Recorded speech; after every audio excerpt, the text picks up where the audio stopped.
నమస్తే ఫ్రెండ్స్, నేను మీ Sravani. Welcome back to Sravani's kitchen. ఈరోజు మన ఈ వీడియోలో చిలకడ దుంపలతో చేసే రుచికరమైన బొబ్బట్లను మీతో షేర్ చేసుకోబోతున్నాను. వీటిని చాలా సింపుల్గా ప్రిపేర్ చేసుకోవచ్చు. చక్కగా పొంగుతూ చాలా బాగా వస్తాయి.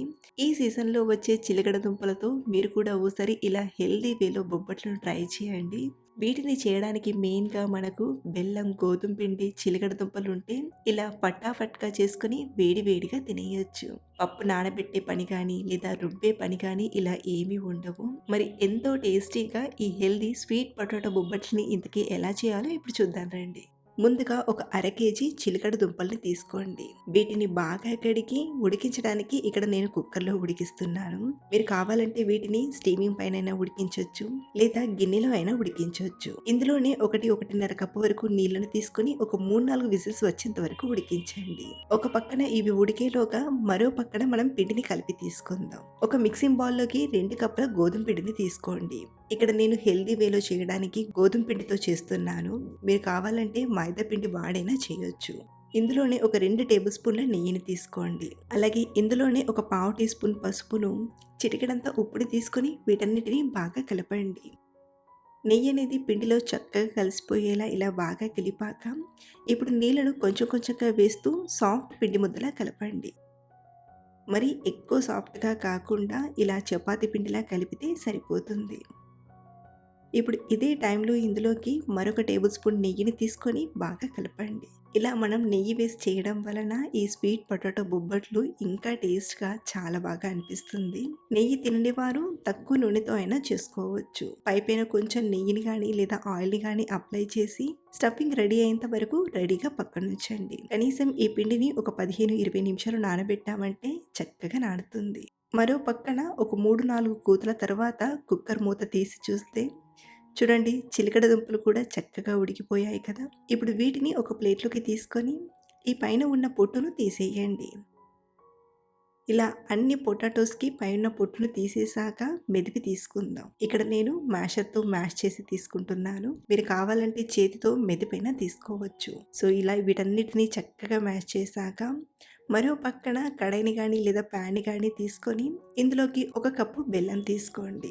మనం చేసే ఈ క్వాంటిటీకి 1 కప్పు బెల్లం స్వీట్ అనేది కరెక్ట్గా సరిపోతుంది. ఇందులోనే 1-2 టీ స్పూన్ల నీళ్ళను తీసుకొని బెల్లాన్ని కరిగించండి. ఇలా బెల్లం పూర్తిగా కరిగిపోయాక ఇందులోకి మంచి ఫ్లేవర్ అండ్ టేస్ట్ కోసం ఒక 2 టేబుల్ స్పూన్ల కొబ్బరి పొడిని తీసుకోండి. ఇక్కడ నేను ఎండు కొబ్బరి పొడిని వాడుతున్నానండి. ఇలా ఒకసారి బాగా కలిపాక ఇప్పుడు ఇందులోకి మెదిపి పెట్టిన స్వీట్ పొటాటో మిక్స్ని తీసుకొని అంతా కలిసేలా బాగా కలపండి. మీ దగ్గర పచ్చి కొబ్బరి ఉంటే ఎండు కొబ్బరికి బదులుగా పచ్చి కొబ్బరినైనా తీసుకోవచ్చు.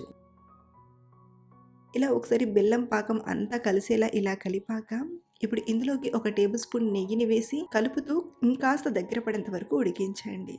ఆల్మోస్ట్ ఇది కొంచెం గట్టిగానే ఉంది కాబట్టి ఒక 3-4 నిమిషాలు ఇలా కలుపుతూ ఉడికిస్తే సరిపోతుంది. కాసేపు ఉడికించేసరికి లైట్గా ప్యాన్కి కూడా స్టిక్ అయినట్టుగా అనిపిస్తుంది కదా. ఇదే టైంలో మంచి ఫ్లేవర్ కోసం అర టీ స్పూన్ యాలకుల పొడిని, 1 టీ స్పూన్ నెయ్యిని తీసుకొని అంతా ఒకసారి కలిసేలా బాగా కలిపి స్టవ్ ఆఫ్ చేసేయండి. ఇది కొంచెం చల్లారాక మనం చిన్న చిన్న ఉండల్లా చేసి తీసుకుందాం. చేతికి కొంచెం నెయ్యిని అప్లై చేసి కొంచెం కొంచెంగా పూర్ణాన్ని తీసుకొని ఇలా బాల్స్లా చేస్తూ ఇలా ఒక్కొక్కటిగా చేస్తూ ప్లేట్లోకి తీసుకోండి. సో ఇలా మనం కావాల్సినన్ని బొబ్బట్ల కోసం ఉండల్ని ప్రిపేర్ చేసుకున్నాక స్టఫింగ్ ఏమైనా మిగిలిపోతే దీన్ని మనం ఫ్రిడ్జ్లో పెట్టుకొని 3-4 రోజుల వరకు వాడుకోవచ్చు. సో వీటిని పక్కన పెట్టేసి మనం ముందు కలిపి పెట్టిన పిండిని తీసుకొని ఒకసారి బాగా కలపండి. పిండి సాఫ్ట్గా మీకు చూస్తేనే అర్థమైపోతుంది. మరొకసారి ఇలా బాగా కలిపాక ఇప్పుడు ఈ పిండి మొత్తం కూడా చిన్న చిన్న ఉండల్లా డివైడ్ చేయండి. మనం పూర్ణం బాల్స్ని ఏ సైజులో అయితే ప్రిపేర్ చేసామో దానికి సమానంగా ఈ ఉండల్ని కూడా చిన్న చిన్నగా ప్రిపేర్ చేయండి. అన్ని ఉండల్లా చేశాక ఒక్కొక్క పిండి ముద్ర తీసుకొని మిగతా పిండి ముద్దలు ఆరిపోకుండా కవర్ చేసి పక్కన ఉంచండి. ఇక్కడ నేను బొబ్బట్లను ప్రిపేర్ చేయడానికి బటర్ పేపర్ పైన చేస్తున్నానండి. మీ దగ్గర బటర్ పేపర్ లేకపోతే ఏదైనా ప్లాస్టిక్ కవర్ పైన కానీ లేదా ఆయిల్ ప్యాకెట్ కవర్ పైన అయినా చేయొచ్చు. దీనికి కొంచెం నెయ్యిని అప్లై చేసి మనం తీసుకున్న పిండి ముద్దను తీసుకొని కొంచెం ఫ్లాట్గా నొక్కండి. ఇలా చిన్న పూరీ సైజ్ అంతా నొక్కాక ఇప్పుడు ఇందులోకి పూర్ణాన్ని తీసుకొని రౌండ్‌గా చుట్టండి. పైన ఏమైనా ఎక్స్‌ట్రా పిండొస్తే దాన్ని తీసేసైనా చేసుకోవచ్చు. లేదా ఆ పిండిని ఇందులోకి ఫోల్డ్ చేసైనా చేసుకోవచ్చు. ఇప్పుడు ఈ పూర్ణం మొత్తం స్ప్రెడ్ అయ్యేలా కొంచెం లైట్‌గా నొక్కండి. ఇప్పుడు కొంచెం కొంచెంగా నెయ్యిని అప్లై చేస్తూ బొబ్బట్ల చేతితోనే నొక్కి తీసుకుందాం. మీరు కొత్తగా చేస్తున్నట్లయితే స్లోగా రోలర్‌తో రోల్ చేస్తూ అయినా చేసుకోవచ్చు. మరీ లావుగా కాకుండా ఈ వీడియో క్లిప్‌లో చూపిస్తున్నట్టుగా ఈ థిక్‌నెస్‌లో చేస్తే సరిపోతుంది. మరో పక్కన పెనాన్ని తీసుకొని బాగా వేడి చేసి కొంచెం నెయ్యిని అప్లై చేయండి. ఇప్పుడు దీనిపైన మనం ప్రిపేర్ చేసిన బొబ్బట్టును ఇలా స్లోగా తీసుకొని ఒక 5-10 సెకండ్స్ తర్వాత మరో పక్కకి టర్న్ చేస్తూ ఇలా 2 పక్కల కొంచెం కాల్చాలి. ఇలా బొబ్బట్టనేది కాస్త కాలిన తర్వాత 2 పక్కల నెయ్యిని బాగా అప్లై చేస్తూ కాల్చేయండి. ఇలా చేయడం వలన బొబ్బట్టనేది లోపల వరకు చక్కగా ఉడుకుతుంది. అలాగే నెయ్యి ఫ్లేవర్ తెలుస్తూ టేస్ట్ కూడా చాలా బాగా అనిపిస్తుంది. సో, ఇలా 2 పక్కల బాగా కాల్చి తీసుకోవడమే. మీరు వెంటనే తింటున్నట్లయితే వేడి వేడిగా సర్వ్ చేయండి.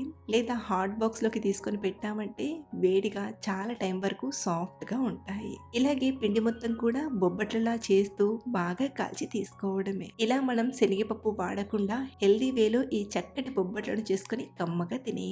మీకు ఈ రెసిపీ నచ్చితే డెఫినెట్‌గా ఒకసారి ట్రై చేసి చూడండి. చాలా టేస్టీగా మీకు కూడా చాలా బాగా నచ్చుతుంది. అలాగే ట్రై చేశాక మీకు ఎలా కుదిరాయో కింద కామెంట్‌లో షేర్ చేయడం మర్చిపోకండి. Thanks for watching.